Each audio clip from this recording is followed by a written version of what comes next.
सभी को प्रणाम। हम पढ़ रहे हैं जन्म शताब्दी पुस्तक माला 37। खिलौनों ने अध्यात्म का सत्यानाश कर दिया। आइए एक गायत्री मंत्र के साथ स्वाध्याय को आगे बढ़ाएं। ओम भूर्भुवः स्वः तत्सवितुर्वरेण्यं भर्गो देवस्य धीमहि धियो यो नः प्रचोदयात्।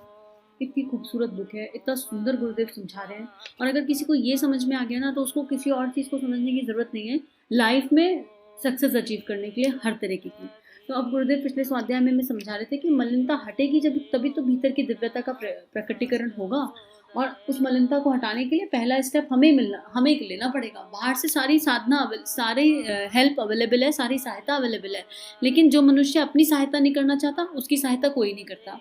अब कई बार मेरे पास ही कितने सारे हीलिंग में केसेस आ जाते हैं जहाँ पर मैं बिना होमवर्क के नहीं लेती हीलिंग, कि अगर मेरे को यूनिवर्स से हाँ मिल रहा है और होमवर्क, अगर आप होमवर्क करोगे, आपको जो भी कहा जा रहा है, कोई स्वाध्याय कहा जा रहा है करने के लिए, कोई ध्यान कहा जा रहा है करने के लिए, कोई एफर्ट डालने के लिए कहा जा रहा है, अगर आप वो एफर्ट नहीं करोगे तो फिर उस हीलिंग का क्या फ़ायदा। डिपेंडेंट थोड़ा ना होना है कि हम करते चलाएं हीलिंग एक बहुत सुंदर विद्या है, लेकिन आप उस पर डिपेंडेंट तो नहीं हो सकते हो ना। तो जब तक आप अपनी रोटी खाना शुरू नहीं करोगे आपको कहाँ तक ही लाभ मिल जाएगा और कितने समय तक कराओगे। श्री भी तो एक शक्ति है, आपको क्यों ही उस शक्ति को इस तरह खर्च करना है जब आप अपने एफर्ट डालने को तैयार नहीं हो। तो यही बात गुरुदेव समझा रहे हैं कि मलिनता हटेगी तो सब कुछ सही हो जाएगा। अब कुछ लोग यहाँ बोल सकते हैं कि भाई इस संशोधन से क्या फ़ायदा होने वाला है, हमारे ऊपर की राख हट गई, इससे क्या होगा, इससे क्या फ़ायदा होगा। तो गुरुदेव बता रहे हैं कि संशोधन का, रिफाइनमेंट का, एक मैग्नेटिक पर्सनालिटी बनने का क्या महत्व है। मित्रों, अंगारे के ऊपर राख हटाना आवश्यक है। बहुत से लोग विष का संशोधन करते रहते हैं। हकीम जी करते हैं, कहिए साहब क्या और किस तरह की दवाई बना रहे हैं। अरे साहब यह दमे की दवाई है, हमने इसमें संख्या मिलाया हुआ है। अरे हकीम साहब हमें संख्या खिलाकर मार डालेंगे क्या। नहीं, हमने संख्या को संशोधित किया हुआ है, कुचला हुआ है, संशोधित किया हुआ है। किस लिए करते हैं, कुचले को इसलिए संशोधित किया हुआ है कि इससे हम वात की बीमारियों को और घुटने के दर्द को ठीक करते हैं। गंधक को हम संशोधित करते हैं, इससे हम खाज और खुजली को अच्छा कर सकते हैं। इस तरह हमने गंधक को संशोधित कर दिया और वह हमारा काम करता है। कुचला हमारा काम करता है, संख्या हमारा काम करता है। हर तरह का जहर हमारे लिए उपयोगी बन जाता है, अमृत बन जाता है। इसी तरह अगर आप कच्चे पारे को ठीक कर लें, संशोधित कर लें, तो वह पारा रसायन बन जाता है। अब यहाँ गुरुदेव कह रहे हैं कि एक बार संशोधन की प्रक्रिया में वो शक्ति है कि हमारी जो ऐसे संस्कार हैं जो अनावश्यक हैं, अगर हम संशोधन के लिए तैयार हो तो उन अनावश्यक संस्कारों का भी वो गुरु सदुपयोग कर सकता है। ये गुरु में शक्ति है।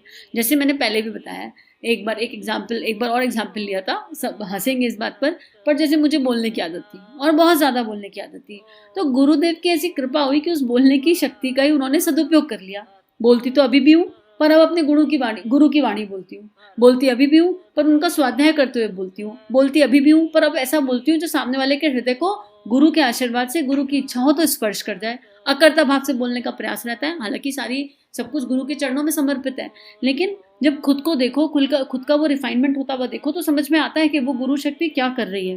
वो गुरुदेव, वो भगवान जीवन में क्या चमत्कार कर रहे हैं, वो अनुभव होता है। और जब अनुभव होता है तो दिल भर आता है कि वो गुरु शक्ति पूरी रात नहीं सोए, पूरे जीवन काल नहीं सोए, ना कुछ खाया ना पिया, और हमको तो चुन्नी भर काम करने के लिए मिला है। बस बेटा इतना सा कर लो, बस तुम इतना ही कर लोगे तो वो पर्याप्त है, बस इतना सा कर लो वो पर्याप्त है। उसके अलावा हमें कोई जेल में नहीं रख दिया गया, हमें कोई बहुत स्ट्रॉन्ग और स्ट्रिक्ट नियम नहीं दिए गए। तो यही बात, ये संशोधन की बात है। गुरुदेव यही कह रहे हैं कि आपके अंदर अगर विष है ना, वो भी उपयोगी बन जाएगा। आप एक बार चलो तो सही इस राह पर, आप एक बार प्रयास तो करो। उसके बाद गुरुदेव कह रहे हैं डिस्टिल्ड वाटर बन जाइए, फिल्टर वाटर बन जाइए। मित्रों, आप अपनी सफाई आत्मशोधन की पहली प्रक्रिया है। दर्पण के ऊपर जब गंदगी की परत चढ़ी होती है, मलिनता की परत चढ़ी होती है, तब हम उसमें अपना चेहरा दिखाई नहीं पड़ता। जिस वक्त आप शीशे के ऊपर से परत हटा देते हैं उस वक्त आपको भगवान दिखाई पड़ता है, पूजा दिखाई पड़ती है, भक्ति दिखाई पड़ती है, अपनी मलिनता दिखाई पड़ती है। दिल के आईने में तस्वीर यार की, जब जरा गर्दन उठाई देख ली। तो मित्रों, अपनी मलिनता को साफ कीजिए और भगवान को अपने भीतर देखिए।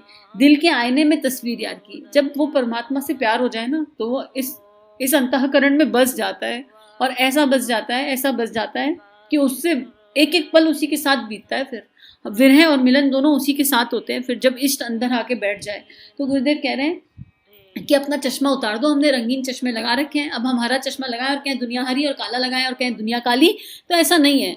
अंदर तो केवल प्रकाश है। हम जो जिस रंग का चश्मा हम पहने, हम उस रंग से नहीं देख सकते। हमको अपने गुरु के रंग का चश्मा पहनना पड़ेगा, वो चश्मा पहनना पड़ेगा जो वो हमें पहना रहे हैं। ऐसे ही समाज में होता है, हमें लोगों में हजार बुराइयां दिखाई दे जाती हैं, अपनी नहीं दिखती। क्यों? क्योंकि हमने वो चश्मा चढ़ा रखा है। हमें हमारे ऊपर जो चश्मा होगा ना, हमें सामने वाले में वही विकार दिखाई देने लगेगा।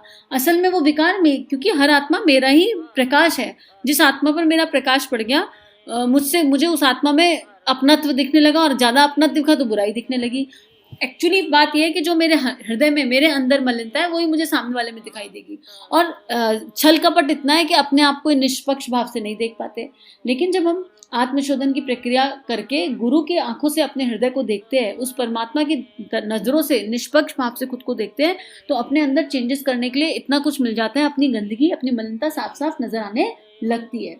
अब गुरुदेव कह रहे हैं, दर्पण की सफाई कीजिए, डिस्टिल्ड वाटर का उपयोग आप जानते हैं, लाइए डॉक्टर साहब, एक कुनैन मिक्सचर का इंजेक्शन लगाइए, अच्छा पानी लाइए। अरे इस पानी से थोड़ा ही लगेगा, इसमें तो कीटाणु जीवाणु है, इसका इंजेक्शन लगा देंगे तो आप मर जाएंगे। तो किस पानी से लगाएंगे? डिस्टिल्ड वाटर से। एक वो व्हाइट कलर की बॉटल्स की ट्यूब नहीं आती, वो यूज होती हैं, उनको गुरुदेव कह रहे हैं कि भैया ऐसा बनो। डिस्टिल्ड वाटर उसे कहते हैं जो भाप के द्वारा उड़ाया हुआ होता है। डिस्टिल्ड वाटर अर्थात आदमी जो भगवान का भक्त कहला जाता है। और गंदा पानी कौन? वह आदमी जो दुहाई तो भक्ति की देता है, भक्ति के कर्मकांड करता है, जिसे मैं नखरे कहता हूँ। ऐसा आदमी भक्ति के नखरे तो करता है, लेकिन असल में उसने अपने आप को इतना घटिया बनाकर रखा है कि उसके अंदर क्या हो सकता है और क्या नहीं, इसके ऊपर कोई विश्वास नहीं किया जा सकता। तो अपने भीतर की सफाई करना अत्यधिक आवश्यक है। अब ये बहुत इंपॉर्टेंट पैराग्राफ हो गया। गुरुदेव कह रहे हैं डिस्टिल्ड वाटर वो है जो भाप निकलती है उसको कलेक्ट कर लिया, तो वो डिस्टिल्ड वाटर है। तो एक्चुअली भक्ति जो है, अगर भक्ति का सही तत्व अंदर जाग जाए तो फिर वो आदमी डिस्टिल्ड वाटर के जैसा हुआ। लेकिन अगर हम भक्ति का, ज्ञान का आवरण ओढ़ के चढ़ रहे हैं, केवल अंदर भक्ति का एक भी गुण प्रकाशित नहीं हुआ और केवल आवरण ओढ़ रहे हैं, तो ऐसे आदमी दिखते कुछ हैं, होते कुछ हैं। और आप किसी का अंदाजा नहीं लगा सकते कि कौन क्या है। बस अपने दिल की आवाज सुन सकते हो, और खुद जो इस राह पे चल रहा है वो खुद भी भ्रमित हो सकता है। तो इसलिए गुरु का सानिध्य, गुरु का अवलंबन बहुत इंपॉर्टेंट है। कई बार हमारे ही विजन हमें धोखा दे सकते हैं, हमारे ही ध्यान में जो हमें अनुभव हो रहा है वो हमें धोखा दे सकता है। इसलिए गुरुदेव ने सत्संग का भी महत्व बताया कि केवल अपने अनुभवों के आधार पर मत चलो, इधर उधर सब कुछ अवेलेबल है, ध्यान से हर चीज को सुनो और विवेक के आधार पर चलो, विवेक के आधार पर चलो। इल्यूजन्स में खोना नहीं है। कई बार ऐसा हो जाता है कि इल्यूजन्स हो गए और हम उन इल्यूजन्स के ब्याह पर चलते जा रहे हैं, और ये अंतर कर पाना मुश्किल हो जा रहा है कि क्या इल्यूजन है, क्या सत्य है और क्या असत्य है, ये भी नहीं समझ में आ रहा कई बार। और वो होता कब है? अगर साधना का थोड़ा भी अहंकार हो जाता है, सूक्ष्मतम स्तर पर भी, तो वो अहंकार ही हमारा इल्यूजन बन के अलग अलग फॉर्म में प्रकट होने लगता है। अब इससे कौन बाहर निकाल सकता है? कृपा, केवल परमात्मा की कृपा। और ये क्या है? ये अनुभव की यात्रा है, इसको समझाया नहीं जा सकता। हालांकि गुरुदेव ने उपासना समर्पण योग भाग में बहुत सुंदर तरीके से समझाया है, तो उसको जाकर सुनिए, उसको देखिए, तो शायद और पिक्चर क्लियर होगी। क्योंकि गुरुदेव ने ऐसी चीजों को शब्द दे दिए हैं, ऐसी भावनाओं को शब्द दिए हैं जिन्हें केवल गुरुदेव ही शब्द दे सकते थे, नहीं तो वो भाव, वो विचार शब्दों से बहुत ही ज्यादा परे हैं। तो अब गुरुदेव कह रहे हैं कि अगर आप इस राह पे हो, और भक्ति का एक एसेंस केवल इतना है कि हर समय अपना परमेश्वर याद रहेगा, फिर कितनी कोई ब्लैक बॉल डाल ले इस दुनिया में, आपको कुछ फील ही नहीं होगा। कहीं किसी के लिए कोई बुरा नहीं फील होगा, किसी के लिए कुछ खराब फील नहीं होगा, सबके लिए करुणा संवेदना का भाव रहेगा, मुस्कुराते रहोगे, खिलखिलाते रहोगे। एक ये छोटा सा पैरामीटर भक्ति का हो सकता है। और बाकी तो ये भक्ति तो केवल कृपा है, और इतनी गहरी है कि इसको केवल परमात्मा और गुरु ही समझा सकता है। आगे गुरुदेव लिख रहे हैं, बुद्ध की शिक्षा सेठ को। भगवान बुद्ध एक शिष्य के यहाँ भिक्षा मांगने के लिए गए। भिक्षा के लिए अपना कमंडल साथ ले गए। सेठ जी को पता था कि आज भगवान बुद्ध हमारे यहाँ आने वाले हैं, सो उन्होंने मेवे की खीर बनाकर रखी थी। भगवान को भिक्षा में खीर दूंगा। भिक्षा के लिए जब उन्होंने कमंडल आगे बढ़ाया तो सेठ जी ने देखा कि कमंडल में गोबर भरा था। सेठ जी ने कहा, भगवान आप यह क्या कर रहे हैं? बताइए कि आप गोबर भरे हुए कमंडल में खीर लेंगे? तो वो बोले, बेटे इसमें इसमें क्या हर्ज है? स्वामी जी इसमें 2 हर्ज हैं।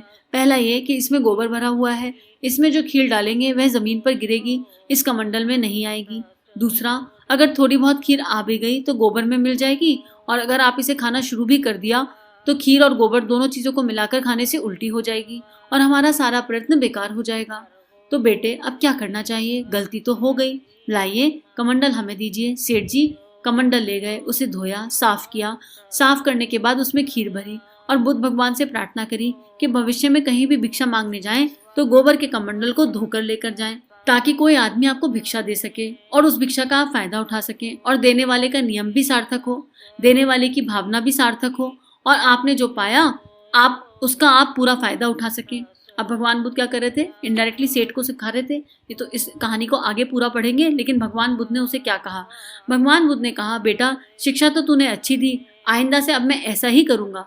वे कुछ देर चुप रहे, फिर बोले, बेटा एक कमी रह गई। तू जो संत महात्माओं की सेवा करता है, भगवान का भजन करता है, वह किस काम के लिए करता है? यही वरदान मांगने के लिए, आशीर्वाद पाने के लिए, कुछ सिद्धियां पाने के लिए करता हूँ।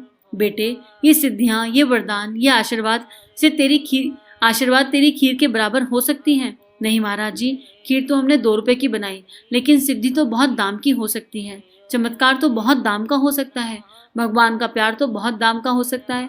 हाँ बेटे, लेकिन अगर कोई इसे देगा तो मैले कमंडल में कैसे देगा? मैला कमंडल है, जैसा तू, भीतर से भी मैला और बाहर से भी मैला। पहले इसे धो करके ला दे, ताकि तुझे कोई वरदान दूं, आशीर्वाद देने वाले का श्रम तो सार्थक हो, जो तूने मुझे अभी समझाया। केवल उसी के आधार पर कहता हूँ, उसको भी कोई ठिया ठिकाना तो मिल सके, उसका कोई ठीक से उपयोग तो कर सके, अन्यथा गोबर से भरा हुआ कमंडल दोनों का मिलाकर गुड़ गोबर कर देगा। अब कितना खूबसूरत गुरुदेव ने इस स्टोरी से बताया है। और इसको और सिंपल देखो, अब आप अगर आपका बच्चा फर्स्ट क्लास का है तो आप उसे 1000 का नोट देके, 500 का नोट देके बाजार नहीं भेजोगे कभी भी कि बेटा जाओ मार्केट से सामान ले आओ, क्योंकि आपको पता है बच्चा छोटा है, उसकी पात्रता नहीं है और उसको नहीं समझ में आएगा बाजार से क्या लाना है। यही बच्चा जब कॉलेज में आ जाता है, जिम्मेदार हो जाता है, तो जिम्मेदारी के तहत आप उसको 2000 का नोट भी दे दोगे और उसको लिस्ट दे दोगे कि बेटा सामान ले आओ। लेकिन बच्चा जाए और मार्केट में जाके पैसे गलत चीज़ों में खर्च कराए, तो अगली बार आप उसे वो 2000 का नोट नहीं दोगे। बच्चा समझदार हो गया तब भी, क्योंकि उसके अंदर अभी मैल भरा हुआ है, उसको समझ नहीं है अभी कि जो दिया जा रहा है उसका उपयोग कैसे करना है। तो ये स्टोरी इतनी सुंदर है, यही बता रही है कि हम खाने की 4 चीज़ देने से पहले 10 बार सोचते हैं कि हमारा बर्तन साफ होना चाहिए, स्वच्छ होना चाहिए, निर्मल होना चाहिए, तब हम खाएंगे। ये तो इतनी छोटी सी चीज़ है और भगवान के पास इतनी बड़ी बड़ी चीज़ें मांगने चले जाते हैं अपनी सफाई करे बिना। तो भगवान अगर दे भी देगा तो हम उसका यूज़ नहीं कर पाएंगे। भगवान ने डाल दिया 2000-5000 वाट का करंट, कैपेसिटी थी 100 वाट के करंट की, तो हम उस करंट के साथ बरबला जाएंगे, बिखर जाएंगे, हमको समझ ही नहीं आएगा, पागल हो जाएंगे कि क्या करें उस करंट का। इसीलिए आत्मशोधन की प्रक्रिया से गुरुदेव स्टार्ट कर रहे हैं कि पहले शोधन कर लो, रिफाइनमेंट कर लो, और किसी सिद्धि के लिए मत करो, किसी रिद्धि के लिए मत करो, किसी अनुदान वरदान के लिए मत करो, बस आत्मनिर्माण के लिए करो। बाकी सब कुछ मैं अपने आप देख लूंगा, बाकी सब कुछ अपने आप संभल जाएगा, वो परमात्मा हर स्वरूप में आसपास है। तो इतनी सुंदर स्टोरी, और गुरुदेव इतनी सुंदर स्टोरी से हमें क्या समझा रहे हैं कि अपना बर्तन साफ कर लो। और अब ये शरीर रूपी बर्तन है, इसको बाहर से बहुत घिस लिया, अब इसे बाहर से मत घिसना। बाहर तो खूब अच्छे से चमका लिया, मेकअप कर लिया है ना, दाढ़ी बनवा ली, बाहर चले गए, अच्छे अच्छे कपड़े पहन लिए। अब ये बर्तन अंदर से गंदा है, तो इसको अंदर से साफ करने के लिए कोई विम का लिक्विड तो घोल के पी नहीं सकते कि वो घोला पिया और साफ हो गया। इसको करने के लिए प्रोसेस है, और वही प्रोसेस इस किताब में गुरुदेव समझा रहे हैं। खाना बनाते हुए भी बर्तन अंदर से ज्यादा गंदा होता है, बाहर से नहीं। हम कुकर को बाहर से घिसते रहें और अंदर से साफ ना करें, और फिर कहीं इसमें दोबारा खाना बना लो तो बन जाएगा क्या? नहीं बन सकता ना।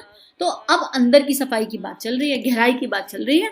और जन्म शताब्दी पुस्तक माला 37 तक आते आते ये बात तो बिल्कुल सही भी है कि हमको इतनी बात तो समझ में आनी चाहिए। स्वाध्याय आज का थोड़ा लंबा हो गया, लेकिन स्टोरी बहुत सुंदर थी तो उसको पूरा ही कर दिया। और अब अगर हम ये अंतर मन में उतार सके तो हमारा जीवन बहुत खूबसूरत हो जाएगा। कितना भी धन्यवाद करें गुरुदेव को, कितना भी धन्यवाद करें गुरु शक्ति को, गुरु तत्व को, उतना कम होगा। तो आज धन्यवाद का भाव हम सबके हृदय में जागृत हो, बस यही प्रार्थना उस गुरु शक्ति से। हम सबका जीवन गुरु तत्व के सूक्ष्म सानिध्य में मंगलमय है। सभी को प्रणाम।